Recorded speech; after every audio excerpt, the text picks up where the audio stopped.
안녕하세요. 온통보감 한의사 박경숙입니다. 평소에는 건강을 위해서 과일을 넉넉하게 먹어야 된다 이렇게 말을 하지만 그런데 혈당이 오르기 시작하면 과일을 먹는 게 두려워지죠. 사실 또 과일을 넉넉하게 먹다 보면 혈당이 오르는 게 사실이에요. 그러다 보니 이 맛있는 과일을 먹지 못하고 단맛이 전혀 없는 그런 채소들만 먹어야 된다는 그런 것들로 인해서 또 스트레스를 받기도 하죠. 그래서 혹자는 아니다, 과일을 먹어도 된다. 그런데 과일을 딱 요만큼만 먹어라. 3분의 1 또는 사과 반쪽 또는 뭐 배 3분의 1개 이런 식으로 양을 딱 정해주고 요만큼만 먹으면 상관없다. 이제 이런 얘기를 하기도 하는데 그런데 사실은 이 분량을 정해서 먹는 것이 무의미하다. 이런 것을 오늘 제가 보여드릴게요. 한번 직접 들어가 볼까요?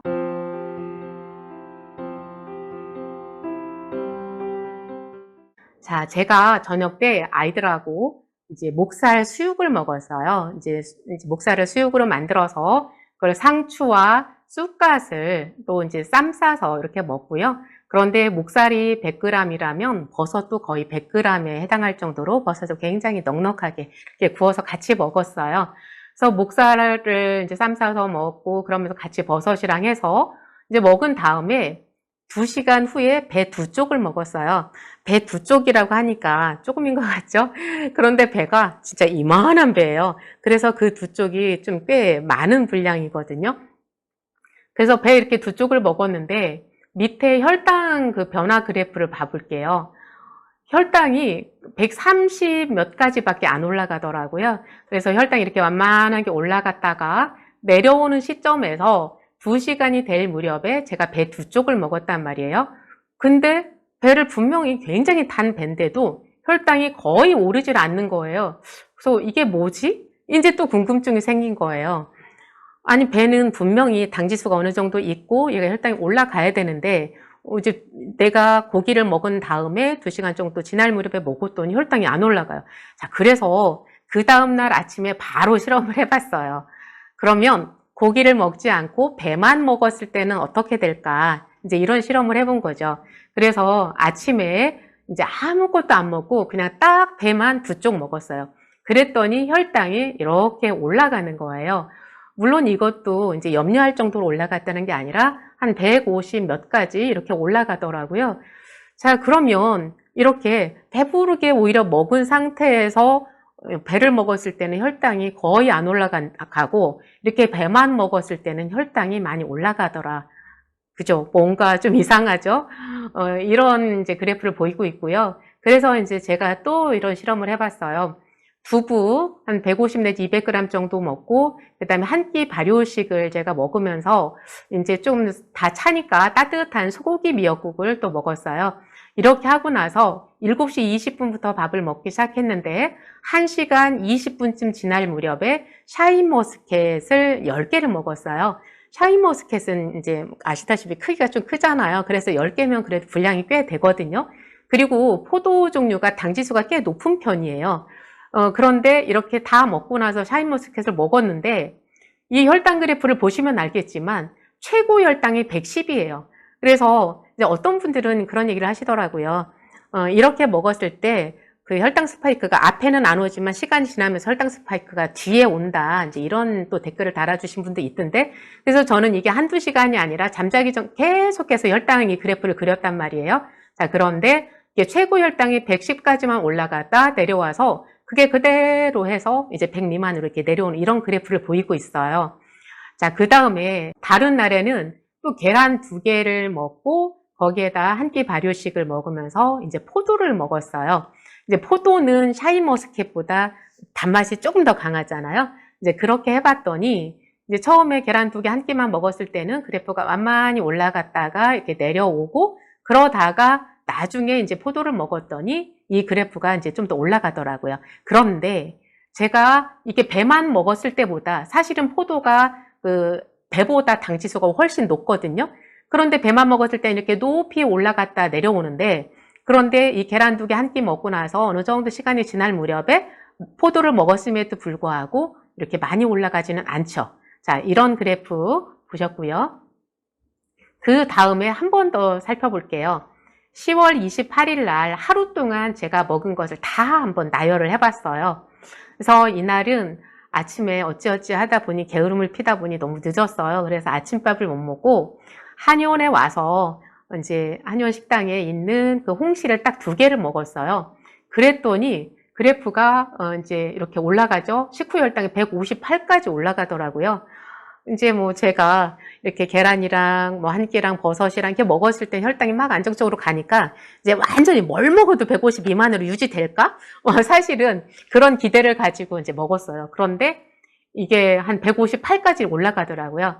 올라갔다가 다시 쑥쑥쑥쑥 내려와서 이제 정상으로 될 무렵에 근데 이제 이날따라 먹을 게 왜 이렇게 많은지 또 감이랑 사과랑 새로 사온 게 있다고 또 막 식당으로 와서 먹으래요.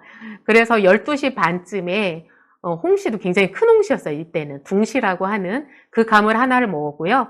사과를 이제 3분의 1쪽 먹었어요. 그랬더니 혈당이 또 막 올라가죠.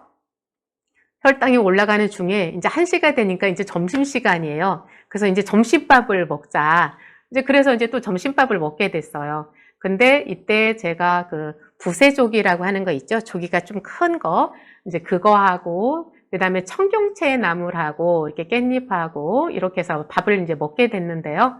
그런데 이제 청경채 나물하고 부세조기하고, 이거를 이제 먼저 먹은 거예요. 그렇게 먹고 이제 밥을 먹게 됐는데, 자, 신기한 것을 제가 발견을 하는 거예요.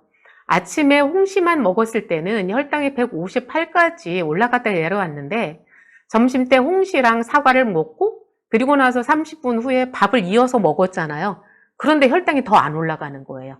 오히려 혈당이 129까지만 올라갔다가 내려오는 거예요. 자, 이제 이런 일이 있었고요. 그리고 나서 이제 100 근처에서 하루 종일 평평하게 가죠. 그러다가 이제 저녁 무렵이 되니까 이제 혈당이 더 밑으로 내려와서 한 7, 80 정도에서 유지가 되고 있었고요. 그 상황에서 이제 저녁밥을 먹었어요. 근데 저녁을 제가 먹을 때는 몰랐는데 이렇게 지금 보니까 너무 진짜 과하게 먹은 거 아닌가 싶어요. 이제 두부를 한 100g, 150g 이걸 김치하고 먹고요. 그 다음에 황제버섯 이렇게 구운 거, 그 다음에 이날따라 또 계란 후라이도 2개나 했고요. 그리고 이제 발효효소식을 이렇게 우유에다 타서 준비했고요. 또 사과를 한 3분의 1. 이거를 제가 좀 다 먹었어요. 이렇게 많이 먹었을 때는 어떻게 되나, 이제 이런 것도 한번 살펴보는 의미가 있을 것 같고요. 그랬는데, 이렇게 보시는 것처럼 거의 혈당이 안 오르죠. 자, 그래서 이제 이 공통점이 있는 거예요. 배만 먹었을 때, 홍시만 먹었을 때, 포도만 먹었을 때, 이렇게 과일만 먹었을 때랑 다른 음식이랑 같이 먹었을 때랑 굉장히 다르다라는 거예요. 그럼 여기서 충분히 힌트가 되지 않으세요? 과일을 먹더라도 이제 이것을 그 혈당을 잘 안 오르게 도움을 주는 다른 재료들과 같이 먹으면 혈당이 안 오른다.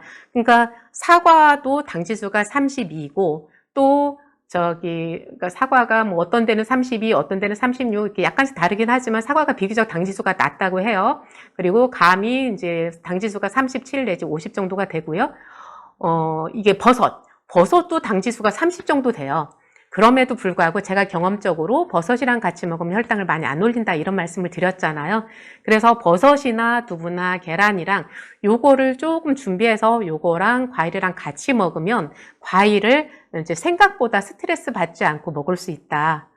이거 굉장히 획기적이지 않으세요? 저는 이게 사실 그 연소혈당 측정기를 달기 전에는 이렇게까지 세밀하게 살피지 못했었거든요. 그리고 이런 이야기를 하는 것을 제가 전혀 들어보지 못했고요. 이건 교과서에도 나오지 않는 말이고 어떤 논문에서도 제가 이런 논문을 본 적이 없었어요. 그런데 이것은 제가 경험적으로 이렇게 체득하게 된 정말 중요한 그런 사실이다. 이런 생각이 들고요. 그래서 여러분들이 이제 혈당 때문에 과일을 이렇게 먹지 못하는 스트레스가 있으셨다면 오늘 제가 이렇게 보여드린 이런 것들을 참조해서 이렇게 과일을 좀 이제 스트레스 받지 않고 이렇게 드셨으면 좋겠다. 이제 이런 생각이 들고요. 그리고 그렇다 하더라도 이 과일을 너무 많이 드시려고 욕심을 부리지 마시고 그냥 어느 선에서 이렇게 제한선으로 이제 잘라서 이렇게 드셨으면 좋겠고요. 그리고 제가 이제 이 마지막에 보여드린 식단에서 보는 것처럼 밥이 없잖아요. 꼭 우리가 밥을 먹어야 된다는 그런 강박관념 가지지 마시고요. 두부에도 버섯에도 계란에도 사과에도 이미 탄수화물이 넉넉하게 많이 들어있어요. 그런데 그냥 단순당, 그러니까 혈당을 빨리 올리는 그런 아주 간단하게 이렇게 분해가 된 그런 당이 아니라 여러 가지 영양을 포함하고 있으면서 식이섬유랑 같이 해서 천천히 소화되는 그런 탄수화물이죠. 그런 복합 탄수화물 형태로 이 탄수화물이 넉넉하게 들어있기 때문에 탄수화물에 대한 염려는 하지 않으셔도 될 것 같아요. 자, 오늘 스트레스 받지 않고 과일을 드실 수 있는 방법 말씀드렸습니다. 다음 시간에 또 뵙겠습니다.